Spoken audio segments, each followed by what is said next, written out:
गुरुवार को राजधानी लखनऊ में राज्य पंचायती राज विभाग द्वारा आयोजित कार्यशाला, विचार गोष्ठी, पुरस्कृत अलंकरण सेमिनार में प्रदेश के अलग अलग 40 जनपदों से पहुंचे चयनित जनप्रतिनिधियों में फतेहपुर से चयनित सुजानपुर की ग्राम प्रधान हेमलता पटेल ने प्रतिभाग कर जिले के त्रिस्तरीय पंचायत प्रतिनिधियों का प्रतिनिधित्व करते हुए पंचायती राज निदेशक अटल कुमार रॉय, यूपी महिला आयोग की अध्यक्ष बबीता सिंह चौहान, अन्य शीर्ष उच्च अधिकारियों के समक्ष अपने विचार और मांग रखी है।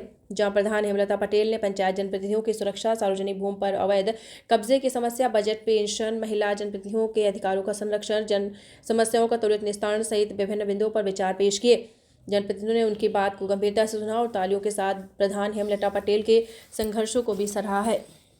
अवैध कब्जे को लेकर के ग्राम प्रधान में जो अवैध कब्जे हो रहे हैं, ग्राम सभा की जमीन में कहीं पे आरआरसी सेंटर बनवाना है, कहीं पे सचिवालय भवन बनाना है, कहीं पे आंगनबाड़ी बनवाना है, उन लोगों को बहुत समस्याएं आती हैं उस जमीन को खाली करवाने में।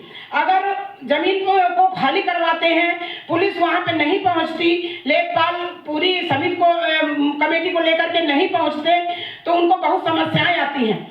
समस्या ये आती है कि वो जो कब्जा किए हैं वो खाली नहीं करते जमीन को, और कई एप्लीकेशन देती है, महिला हो या पुरुष प्रधान हो, देते हैं वहाँ एप्लीकेशन, तो उनको 151 में चालान कर दी जाती है। इसके बाद और कुछ नहीं होता।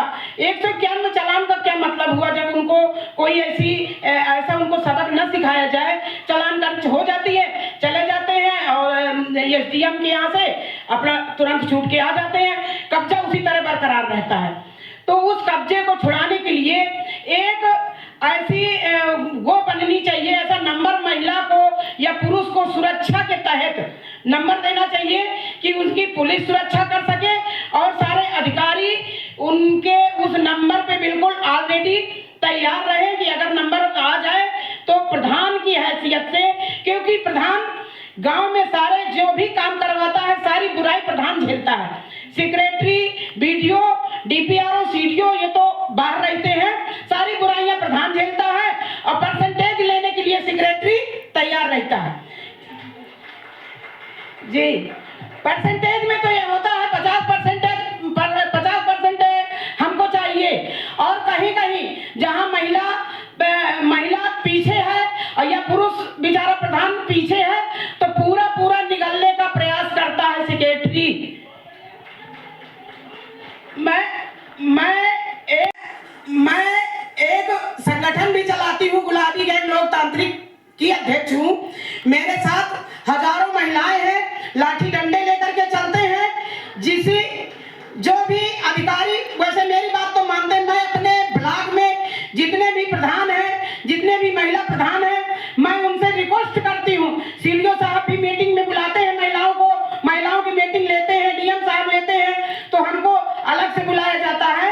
मैं भी उनके बारे में, महिलाओं के बारे में मैं ये बात कहती हूँ कि जो महिला को जो दायित्व दिया गया है, जो उनको ये इतना बड़ा कार्यभार संभालने का जिम्मेदारी दी गई है, तो उसमें हम लोग खरा उतरे। कम से कम पुरुषों के साथ में मीटिंग तो ज्वाइन करें। मीटिंग को ज्वाइन करेंगे ब्लॉक स्तर पे और ये जिले स्तर पे, तो हम अपने आप को, अपने दिमाग में अच्छा महसूस करेंगे, और ये भी महिलाएं सोचेंगे कि नहीं, हमारे पुरुष हमको लेके तो जा रहे हैं।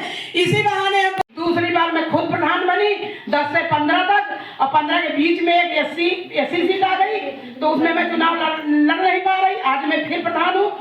मैंने वहाँ उस कार्यकाल की बात कर रही हूँ। मेरे यहाँ डिग्री कॉलेज नहीं था, मॉडल स्कूल नहीं था, मेरे सशक्त पुरुष प्रधान में नहीं है।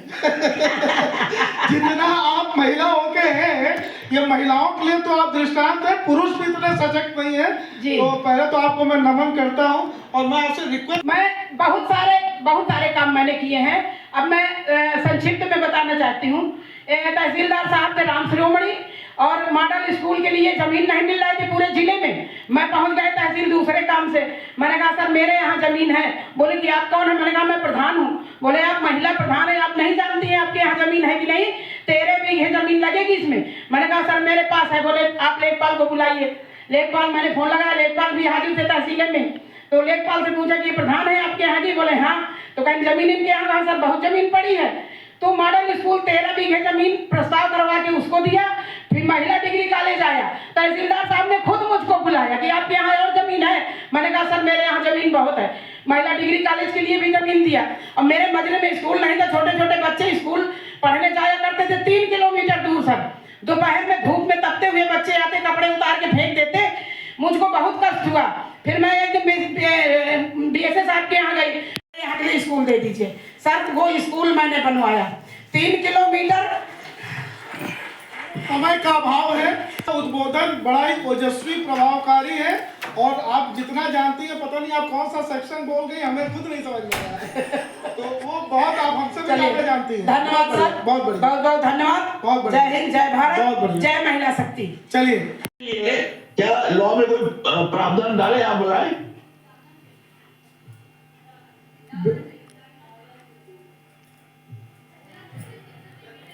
हेलो, एक बार सर रिपीट कर दे अपना, ये दूसरा सवाल है या दूसरा सजेशन है।